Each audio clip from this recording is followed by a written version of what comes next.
Hello, my name is Tosca Bruno van Vijwijken and I work with the Transnational NGO Leadership Institute that is housed in the TNGO initiative here at the Maxwell School. The Institute is a leadership preparation program geared towards transnationally operating NGOs. And our first module that we launched last year is focused on those leaders who want to transition from the second tier of leadership in their organizations to eventually top leadership. And today I'm undertaking a brief interview with Bhekinkosi Moyo, and he's the Director of Programs at Trust Africa. I'm going to ask you in a moment what Trust Africa does. Thank you for allowing us to interview you today. This is very, very helpful for students and for faculty and our outside audiences. So let's talk a little bit about what is the nature and mission of Trust Africa first. Sure. So Trust Africa is a Pan-African foundation, philanthropic in nature, based in Dakar, Senegal, whose main mission is to secure the conditions for democratic governance in the continent, bearing in mind that Africa faces a big challenge around governance. And so for us, it is important that we create the conditions for securing democratic governance, and we do that by capacitating civil society organizations to be able to play meaningful roles in terms of supporting governance initiatives. I see. Besides grant making, you told me earlier you also do some research, right? Yes, so we have a variety of strategies, one of which is grant making.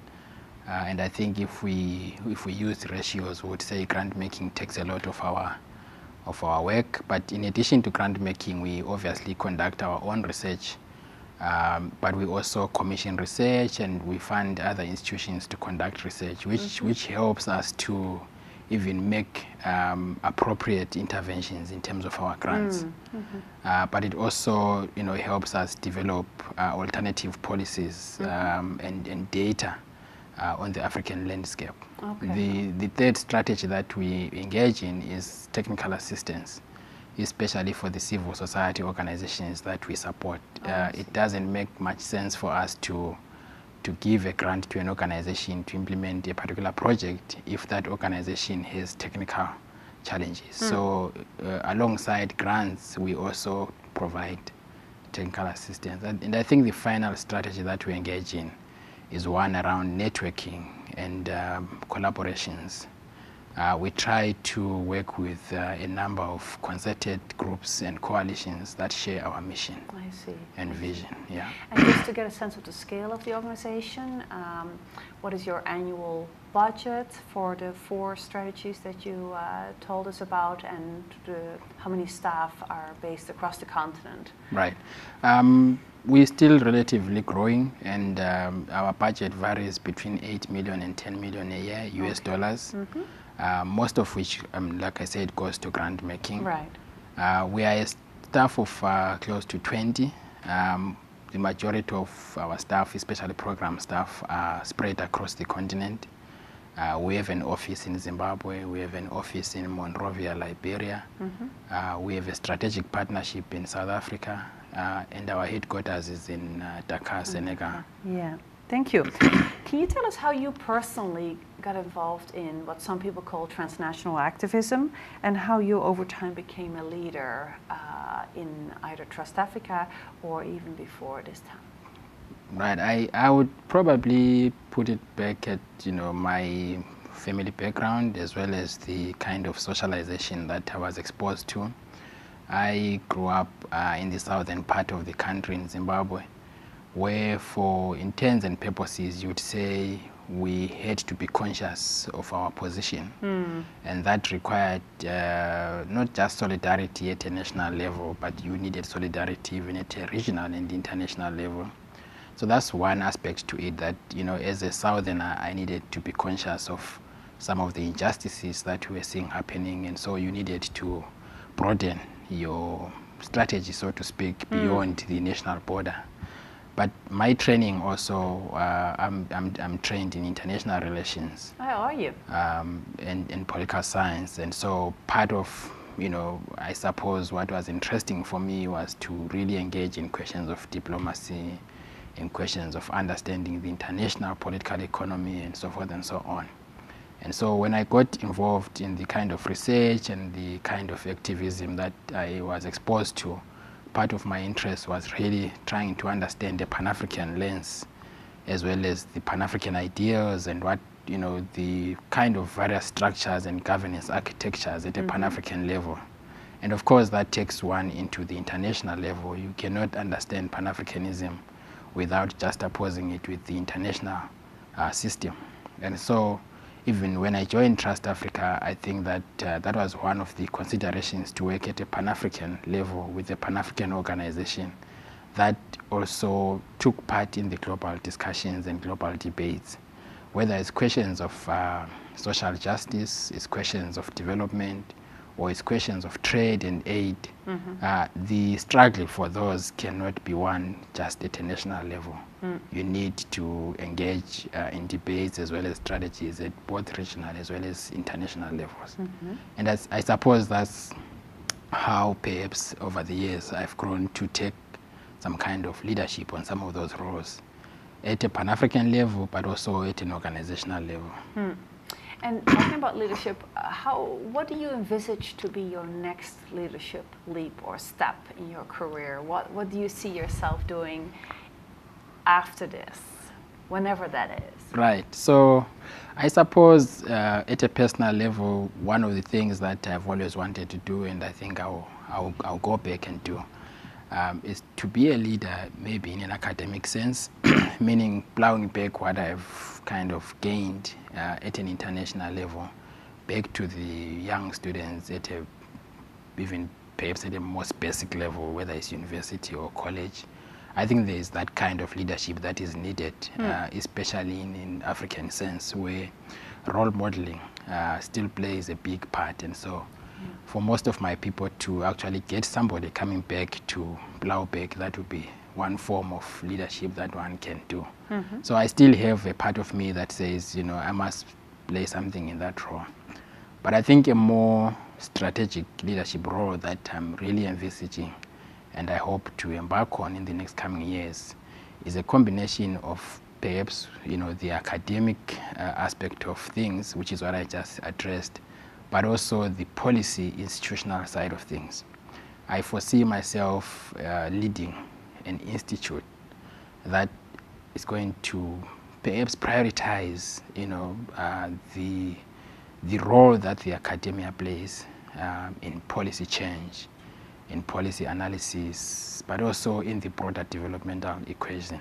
In other words, this policy institute or this organization should be driven by ideas that are rigorously explored and studied, but used in such a way that they contribute to the development of long-lasting policies that would in many ways give us to the kind of development, the kind of democracy that will get our people fairness, equity, inclusion, and all sorts of socially just outcomes that we all aspire.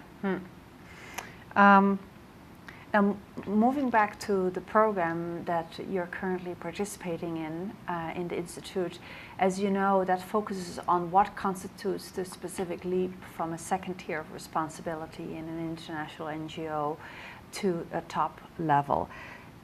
From your interactions with top leaders in the organization that you've worked in yourself or that you've interacted with, and that you've observed also, what do you think is distinct about that leap? What's the difference between working at a second tier of responsibility and working at the top tier? Well, if I'm to use my own personal experience, I think that one of the things that I've always said to my board and to my current director is that working at the second tier, you're already in many ways leading the organization in one form or the other to a particular direction. Right. My example is that for the past 3 or 4 years, I've really been the person in charge of programs. And institutions are what they are because of what they do. Right. And so in many ways, you could even say you have been leading the institution to a particular programmatic direction. But that doesn't prepare you enough to lead the institution at an executive level.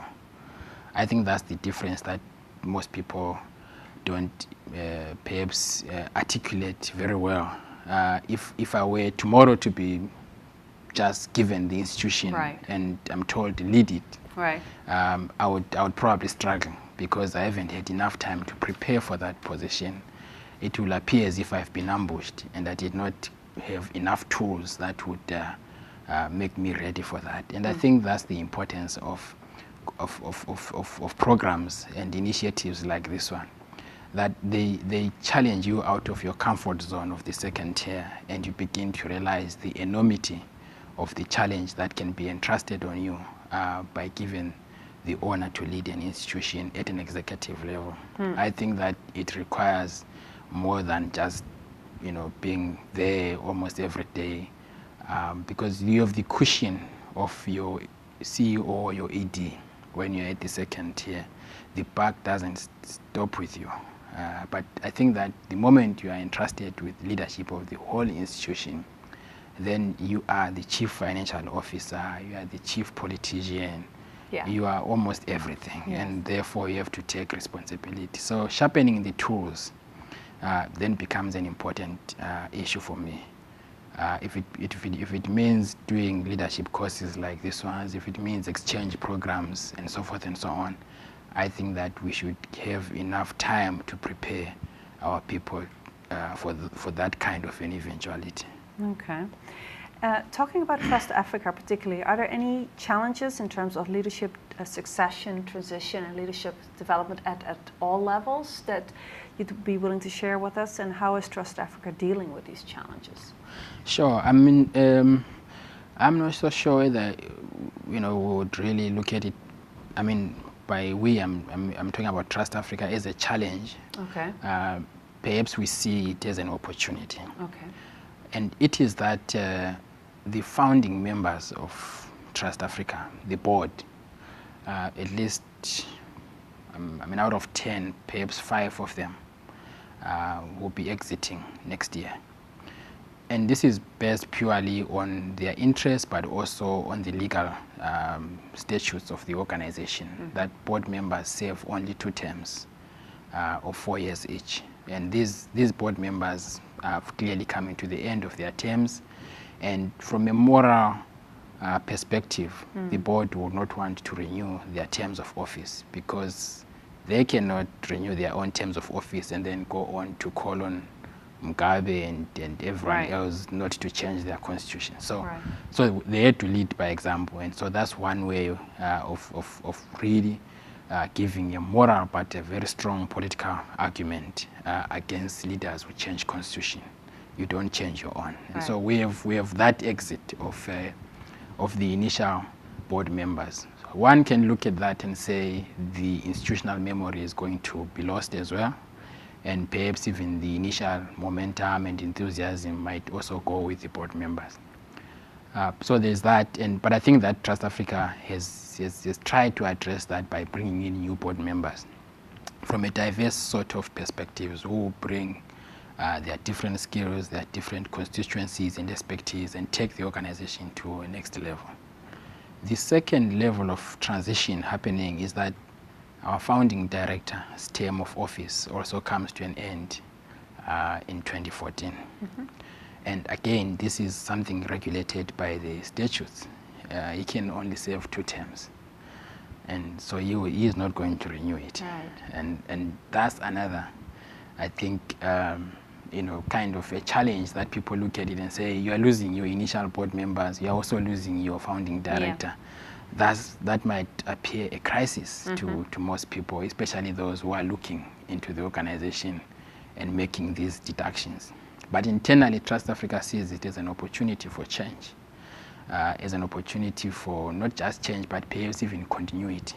And therefore, part of what the institution is doing is to say, let's develop a long-term strategy plan that whether or not you are bringing in a new person to lead the institution, you are bringing in new board members, they are guided by this strategic document and this vision.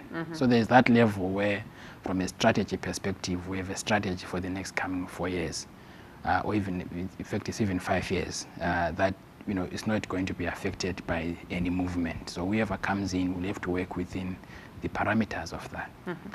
The second level is that even though the leadership question might frighten some people, internally we are beginning to delegate a lot of authority to program officers. I being one of those that have been thrust at that level where if anything happened tomorrow, one of us can just step in and take the organization to another level. So I think that instead of viewing this transition as a challenge, we have positioned it in a positive sense to say this is an opportunity to really change. And the example that we normally use is perhaps what the book The Lonely Crowd, which was a study of the American culture, I think back in the 60s and 50s, looking at the various stages that individuals go through. We see that as what is happening to us as Trust Africa. The first stage is that we were inner-driven, meaning that we were young, we incubated at the Ford Foundation, so a lot of our structural systems and policies were kind of guided and driven by the Ford Foundation. We moved from that stage to perhaps what we could say we were more confident, more or less like we've reached adolescent stage, and therefore we're beginning to drive our own agenda, develop our own identity, and so forth and so on. I think that's where we are right now. The next stage is perhaps what the book looked at and called other-driven. It sounds very negative that you are driven by others, but for us as an institution, we see that as the next stage where we are going to, meaning that we are other-driven in the sense that we are responding to what our constituency want. And therefore, we'll be driven by the context, we'll be driven by our constituency, but also putting in place and perhaps building on what we have been in the past, our confidence levels, our track record, and the kind of constituency that we have built. So we are going to combine, I think, being other-driven, meaning we are responding to a constituency, which is perhaps the downward accountability that we want to we want to look at. But that doesn't take away from the fact that we still have upward accountability, as well as perhaps accountability to the board, to our donors, to our community, but also political accountability. So I think that's the next level where we see ourselves as Trust Africa going, really developing our systems in such a way that we are building on our confidence, we are building on our track record, but we are putting a lot of emphasis on our constituencies. And then a final question, you've already told us indirectly in your answer to the last question before this one about what you hope to gain from attending this program. You talked about what was distinct about the LEAP, but we're only about kind of halfway into the program, a little less than that. Can you just share with us one or two learnings that you are taking away from attending this program, while recognizing that we're not yet done? Sure. I think that the last 2 days have been very insightful and eye-opening.